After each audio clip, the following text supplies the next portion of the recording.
All right, welcome to the show. Happy St. Patrick's Day. I'm wearing my green. Luck of the Irish, right? Let's talk some sports. A lot of big things happened in free agency this past week, especially with your Jets. Do you want to start talking about the Jets? They made two big signings, I think, which are very crucial for their success this next season. Do you have anything to say about those guys? They got Tyron Smith from the Cowboys, and they got Morgan Moses from the Ravens, Yeah. two big offensive linemen. And just saying it is exciting me because Aaron Rodgers lasted a total of one, two, three, 4 plays last year. He didn't get any passing yards on the season. So this might help us a little bit and protect that Achilles of his. What do you Yeah, think? I agree. I think this is an amazing signing for them. I mean, they struggled, their line struggled all year. Even the year before with Zach Wilson, I feel like as a rookie, you do need some time to, be able to process and think and go through your progressions. And I think even with putting Aaron Rodgers, an elite playmaker, in that pocket, he just didn't have the time in the very short amount of time we saw him. He wasn't protected. So way to go out there and protect your quarterback with two big dogs on both I sides of agree. your I line. So agree. How old's Tyron Smith? I mean, I think he still can block. I he's a mean, little bit older, but I mean he's he's older, an but amazing player. OL have long lifespans, you know? They're just asked to block those big dudes. Granted, I mean, they get a lot of wear and tear on their body, but they're not asked to do a lot, you know? So it's like their lifespan. I mean, I remember Joe Thomas being in the league forever. I remember Alex Mack being in the league forever. Jason Kelsey just retired. I mean, these guys have long lifespans. And I think Tyron Smith could be solid if they stay healthy, which was our problem last year with Mekhi Becton and Elijah Vera Tucker. But moving on. I mean, great signings by the Jets. Speaking of like other big signings, I know you wanted to talk about Derrick Henry today. I personally, if I'm anyone in the NFL, this signing it makes me scared. Like I am scared if I ever have to play these Ravens. Am I on defense? You have Okay. Lamar, who last year showed that not only can he throw the ball with precision. I mean, you can always count on him to tuck the ball and run down the field. But now signing a guy like Derrick Henry, an all-star, possibly who I think is the best pure running back in the league. Not to discount anything from McCaffrey, because McCaffrey can do, A through Z, everything you need him to do, but just pure running the ball down the gut, like this is Derrick Henry all the way. And I, the Ravens are going to be scary good this year. Oh my God. I mean, I'm running the read option in Madden, and Jim Harbaugh should be doing the same thing in real life. I mean, when you have Derrick Henry, who is a linebacker playing running back, Basically. and you have Lamar Jackson, who's got, Lamborghini legs. I mean, it's a luck of the draw. It really is. Like, what can you do? Who's gonna get that touchdown first is really what it's gonna be. And who's gonna and and how are you and in what way are you guys gonna lose to Mahomes in the playoffs, really? Yeah. Nah, I'm kidding. You still got to worry about Mahomes, and they just got Marquise Brown. What's there to talk about? Another threat for Mahomes and a deep threat at that. You're referring to Hollywood Brown, former Ravens receiver, former Cardinals receiver, free agent, decided to sign with the Chiefs. Another scary signing. I mean, last year the Chiefs, the talk was they had no number two option. You had some guys like Rashi Rice step up during the playoffs and make some big catches, but you get a guy like Hollywood Brown, and I mean he's lethal if you give him a quarterback like Mahomes. This guy has top end speed. He can run all the routes in the route tree. I mean, you're just loading Mahomes up for, I mean, Yeah, presumably another Super Bowl winning season. right. I mean, you saw Lamar Jackson made Hollywood Brown look good. Kyler Murray made him look good. I think Mahomes could make him look great. I don't think he's better than Zay Flowers, though, in terms of just what Zay Flowers did with the Ravens. I mean, I think give Mahomes Zay Flowers, that's a whole different conversation. And I think they should draft Xavier Worthy too, but that might be a conversation for later.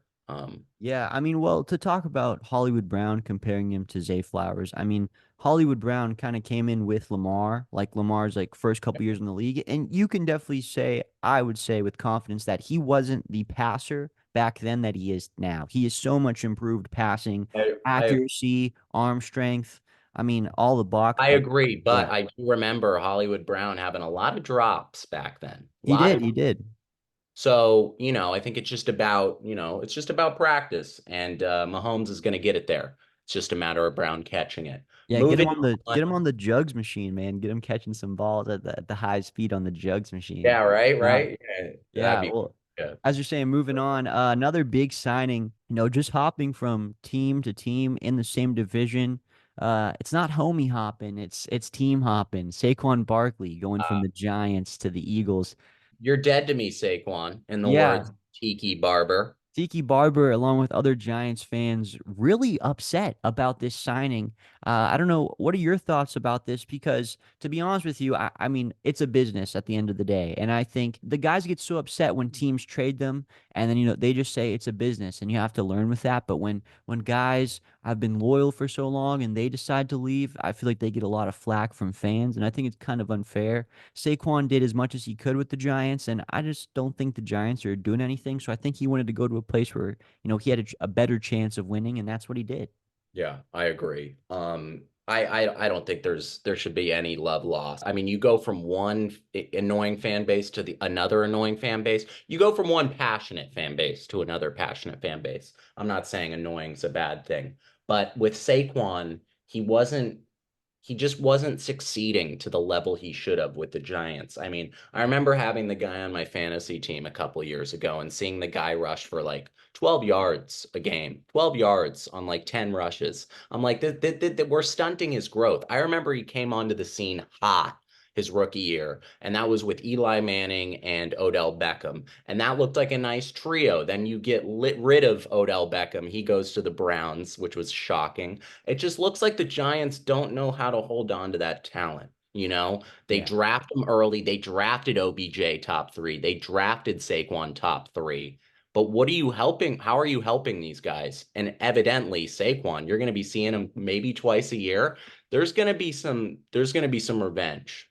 Yeah, I For mean, I think it's going to be tough. I mean, kind of in the same light of saying Lamar and Derrick Henry, like who you giving the ball to scoring that touchdown first. I think same kind of goes for these Eagles with Jalen Hurts, and now you right. got a guy like Saquon who has limitless talent. This guy can catch the ball, run the He's ball, really good. And whatever I you get don't him to think do. we weren't seeing all of it with Tommy DeVito at quarterback. And definitely not with Daniel Jones either. I No, think that no. signing, that big contract they gave him is going to come back to bite them in the butt pretty It soon. already has. It Yeah. already has. Where do we go from here? Only downhill if you're the Chargers. If Down, you're yeah, the if you're the Chargers, we're Chargers, going downhill. Because Chargers, who does Justin Herbert have to throw to now? the You got Chargers made some really shocking moves, this past week.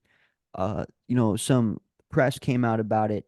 Keenan Allen traded to the Bears for what I believe a bag of dog nothing. treats, essentially. Yeah, basically a bag of donuts. Nothing really. They didn't really get anything in return. They also cut Mike No, Williams. This is stemming from no. the new hiring of Harbaugh at head coach. Him and the new GM wanted to. They approached the four big most money making players on the team. It was Mike Will, Keenan Allen, Joey Bosa, and Khalil Mack, asking them all to take pay cuts. And I believe Mike Williams and Keenan Allen refused to take pay cuts. Keenan Allen coming Uh, off of arguably one of the best seasons, if not the best season of his career. He refused to take a pay cut, so they got rid of him. Joey Bosa and Khalil Mack agreed to restructured contracts. They're going to be staying with the team. I mean, this is just surprising because now a guy with such high talent, so much bright side to him, but also in such a tough division, has no one to throw to now. no, absolutely not. I don't know about his offensive line. I think it's okay, but what are you doing for Justin Herbert at this point? You want to call it being, greedy with in Keenan Allen's case? No, he's been with that team for a long time. You got to give him his pay. If he's on the field, he's a top five receiver, in my opinion, and you gave him away. I think you should have gotten a second round pick for Keenan Allen. It's really unfortunate, but I think if you look on the bright side, not for the Chargers, but for the Bears, I mean, I'm assuming now they're drafting Caleb Williams at one. So now Caleb Williams has some nice weapons to throw to. First of all, he has DeAndre Swift coming out of the backfield now. He has DJ Moore, who James is a great receiver, and now he has Keenan Allen, who's Cole arguably a Kmet, top 10 receiver in the league. Cole Kmet too at tight end. Yeah, I mean this offense is stacked and loaded for a guy like Caleb Williams. So Caleb Williams, who I'm assuming is the first pick unless something happens and it's Drake May, whoever comes into the situation is going to be gifted a lot of weapons. Yeah. They're set up for a really good rookie year. Easily Caleb Williams. It's easily Caleb Williams, in my opinion. He's a generational talent, regardless of the way he acts. You're sitting in the boardroom looking at the board, and it's a no-brainer if you're the Bears. It's a no-brainer. The guy he's Mahomes-esque. The way he can move in the pocket. Drake May isn't doing that. Before we wrap up our segment real quick, I wanted to talk about my team, the Atlanta Falcons. We made some big moves. Last week we signed Kirk Cousins. We trade Desmond Ritter away for Rondale Moore, who's, another guy with top end speed, can kind of run a lot of those routes on the route tree. Also signed Darnell Mooney, former Bears wide receiver in free agency. That's another guy really fast, has great top end speed, a guy that can definitely be a wide receiver too on this team, that Okay. second target, on the Right. wideout side of things. So I'm I excited for the mean, Falcons and this new look offense. okay, yeah, yeah. No, I was going to ask you right now. I mean, going into next year, what is that? The NFC South, right? Yeah. Where do you see you guys? Top of the pack, bottom? I mean, after these moves, you also got Charlie Warner from the Niners. He's a tight end, so he could help with the Kyle Pitts two tight end set. But Yeah. I was just going to ask you where do you guys think you're looking with Kirk Cousins as your quarterback now and not Desmond Ritter? I mean, I think we have to win the division, right? I mean, we spent all this money out to get Kirk. We signed these other guys in free agency. The goal is to win the division. I mean, we're not winning the Super Bowl, let's be honest here, but we might sneak a playoff game out of someone, who knows. Yeah, But that'd be I definitely think we take the division because the Saints aren't doing anything. The Panthers are terrible, and the only other competition we have is the Bucks. And they've got a good they just lost Devin White, who I think is the best player besides Antoine and they Winfield, who's lost been Shaquille Barrett. on They that. lost Shaquille Barrett. But yeah, they lost Shaq Barrett. So they lost two major players on that defense, and they don't really bring anyone in to try to replace them. So it's gonna be tough for them. So I think this is a Falcons NFC division wide open for them. 100%. Yeah, I 100%. agree. I agree. In the last minute, I'm just going to go band for band with you on maybe some signings we missed. All Really right. quick. Yeah. Texans get Daniel Hunter. Daniel Hunter, yeah, great defensive end, always brings the energy. Young team. I think they're just trying to get those pieces together. They saw that what CJ Stroud could do in the playoffs last year. In his first year, he's elite. So let's just build some better pieces around him. Okay, Steelers signing Patrick Queen. I love this move. Patrick Queen is a top linebacker in this league. He's so fast. He fits that Steelers like motto. I mean, just perfectly. Absolutely love the signing.